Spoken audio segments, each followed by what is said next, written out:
In Unit 4, we're going to look at two different discipline styles, the obedience model versus the responsibility model. Before we begin to look at the different discipline models, let's quickly clarify what obedience and responsibility refers to in this course. Obedience involves following rules or procedures without question, regardless of belief, ideas, or right or wrong, instincts, and experiences or values. This is where we're blindly following instructions. So let's take a look at an example. A university lecturer does this experiment with her learners. She walks into a lecture with a toy gun and tells the class that she can shoot and kill anyone at any moment. Then she points the gun at one of the students and calls them by name and tells them to stand up or I'll shoot you. And the student obeys, even though they know the lecturer is not going to shoot them. Next, she instructs that student to come to the front of the class. And the learner obeys and does what they are told. Then she tells them to lie down on the floor. Again, the learner follows the instructions and obeys the lecturer and lies down on the floor. Next, the lecturer says, "Take off your clothes." And immediately the learner says, "No, I won't do that." And it is at this point that the lecturer then waits a moment and explains to the class that the refusal to take off their clothes is what has robbed her of her power. That her power rested in the student's willingness to obey and not the fact that she had a gun. So if we go back to it, obedience is following rules or procedures or instructions without question, regardless of their beliefs, ideas of right or wrong, instincts and experiences or values. And the power comes in that the student obeyed every command that the lecturer gave. So that is obedience. So let's look at what is responsibility. Now this involves acting mindfully with the knowledge and acceptance of the consequences of one's actions. So what does this exactly mean? Well, in a nutshell, responsible refers to the understanding of your consequences of your actions and making a decision based on that knowledge. Let's quickly take a look at an example. A young boy wants to go and fly his kite, his brand new kite, but it is a very windy day. And he unfortunately couldn't control the kite and it fell to the ground and broke. Now there are two scenarios that could have played out. Firstly, the boy who was very excited didn't consider the wind and take it into consideration. That means that he was careless and he made a mistake. The other option is that the boy knew that it was very windy and he knew there was a chance that he could lose control of the kite and it would break, but he still decided to go and fly the kite anyways. Therefore, he accepted that the kite might break and he made the decision with all that in mind. This boy, if he chose the second scenario, is demonstrating responsibility.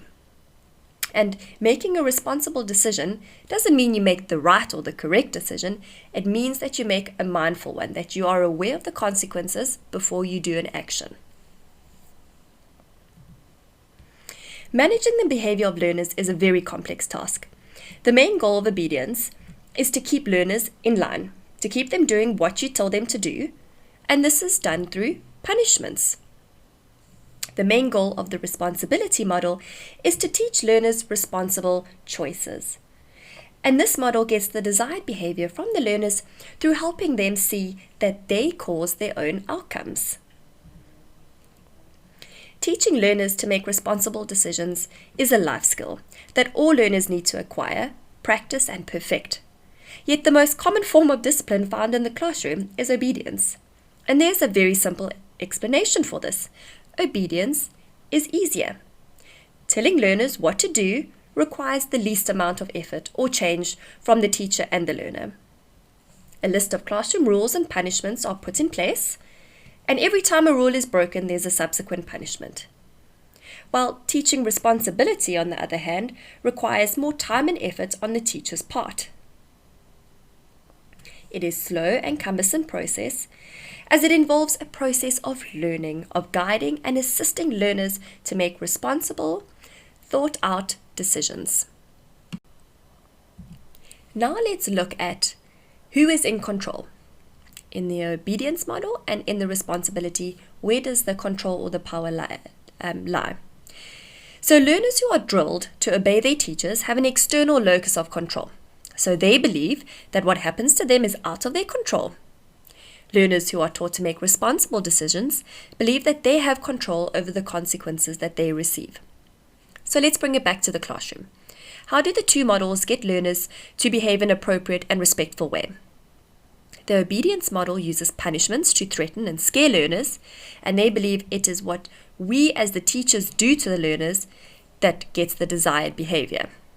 While the responsibility model helps learners to see that what is done by the learners is a consequence of their own behavior. The obedience model offers teachers a short-term solution to a constant flow of misbehavior. Through threats and punishments, learners will react and you will get the desired behavior for a while.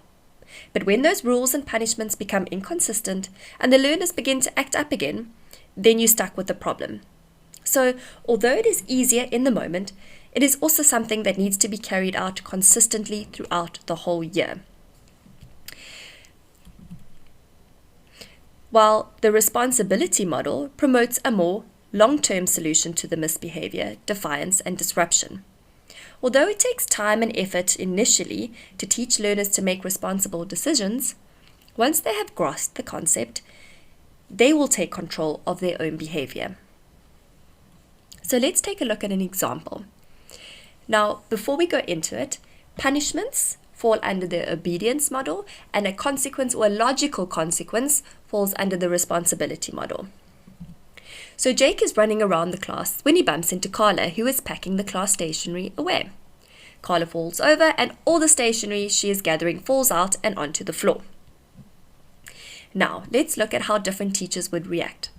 A teacher using the obedience model would naturally want to punish Jake. So she's more likely to scold and embarrass the learner.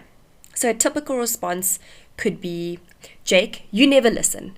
You know the class rules, now look what you've done. Go and sit in the corner and wait for the bell to ring. While a teacher following the responsibility model would use a logical consequence. She would acknowledge Carla's feelings and then talk to Jake privately, and it could go something like this. Jake, can you tell me what happened? Nathan was chasing me, so I was trying to get away from him, and I accidentally bumped into Carla. Okay, so it was an accident. I did notice that you did take Nathan's shoes from him. Could that be why he was chasing you? Yes, maybe. Often when we are running in class, we are not concentrating, and then accidents happen. That's why one of our classroom rules is safety first. How do you think you could help Carla now?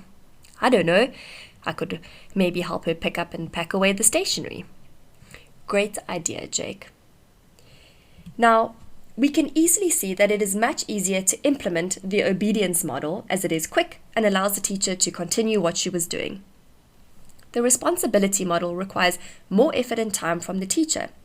But let's look at how the two different approaches affect the learner. In our scenario with Jake, how would he have responded to the two different styles? After receiving his punishment, he might think, the teacher didn't even see what happened. I tried to tell her that Nathan was chasing me, but she wouldn't even listen. She never listens. She always picks on me. Carla cries for everything. I hate this school. As you can see, Jake's response is very negative. Alternatively, Jake could be thinking, when I knock things over, I need to help pick them up again. It was just an accident, and I know how to fix it. My teacher helped me to solve the problem. I must remember to tell the teacher if Nathan is chasing me, and I must walk in class. This is a much more positive attitude. Now, we will look in more depth at logical consequences in the following unit. So let's look a little closely at how the different models affect the learners. The most important element to consider when deciding on a discipline style is to look at how the learners will be affected. Although some styles are easier and quicker to implement, they can be quite detrimental to the learner itself. In the obedience model, The teacher has all the control and makes all the decisions. So therefore there's a lack of accountability in the learners. They are never taught to be responsible, or they all seem to think it is not my responsibility. They are unable to think critically for themselves. Learners behave in certain ways because it is the rule, without getting the understanding or the insight as to why the rule actually exists. And often learners who are subjected to the obedience model either withdraw from class as they fear doing anything wrong. They can easily become discouraged and develop feelings of resentment. Often learners subjected to punishment adapt a very evasive and deceptive manner. They learn to find inventive ways of not getting caught. Some even become aggressive and enter into a power struggle with the teacher. So let's look at the responsibility model and how this affects the learner. The responsibility model nurtures children to become critical thinkers and problem solvers, which, let's be honest, are essential life skills for learners to have for the rest of their life. They understand that they cause their own outcomes, and they look more closely at their behavior and consider the results of their choices. This model helps learners feel that they have some control as to what happens to them and helps them to learn from their mistakes. So let's quickly look back and summarize the two different discipline approaches. So for obedience, the aim is to get your learners to do what you tell them to do. For responsibility, you want to teach learners to make responsible decisions. The method used in obedience is punishments and scare tactics and threats, anything to keep learners in line saying yes ma'am, yes sir. While logical consequences are used to help teach learners responsible choices in the responsibility model. The impact for the teacher in the obedience model is that it provides temporary relief from chaos, disruptions, and poor behavior. And sometimes in the heat of the moment, it is a quick fix. While in the responsibility model, you get a more long-term solution. So instead of having to constantly reprimand or get learners to obey to your discipline rules, in the responsibility model, learners learn to make the appropriate choices themselves. But more importantly, the impact for the obedience model is you are grooming an immature child who doesn't take accountability for their actions. They have poor problem-solving skills and poor critical thinking skills. They can't look at a situation, look at their different options, and critically decide which one is better for them.